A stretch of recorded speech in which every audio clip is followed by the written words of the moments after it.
Under President Lula, Brazil's policy suffered a deep moral failure.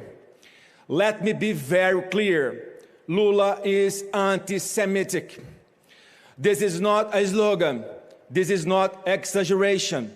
This is based on his ideas, his advisors, his words, and his actions. The main designer of Lula's international policy, his top advisor, Celso Amorim, wrote the preface of a book that praises Hamas and presents it as a normal political group. Hamas is not a resistance group.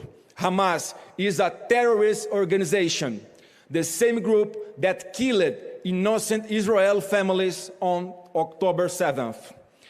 This shows that what we see today is not an accident.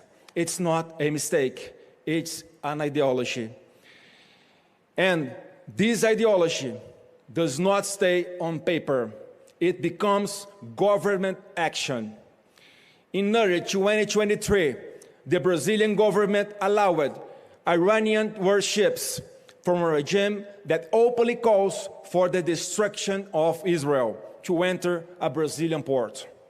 After the Hamas massacre of October 7th, while Israel was still mourning its dead, Lula rushed to accuse Israel of acting in a violent and unfair way.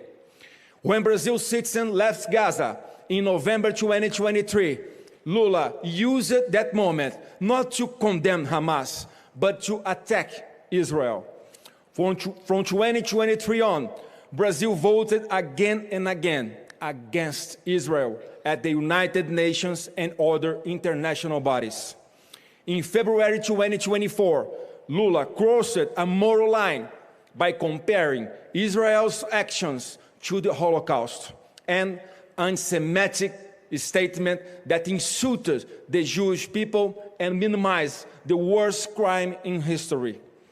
Brazil then called back its ambassador from Israel, stopped military cooperation with Israeli companies, supported false genocide claims against Israel in international courts, and refused to approve a new Israel ambassador.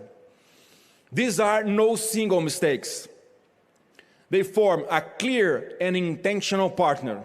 Ladies and gentlemen, I speak today not only as a senator, but as a candidate for president of Brazil.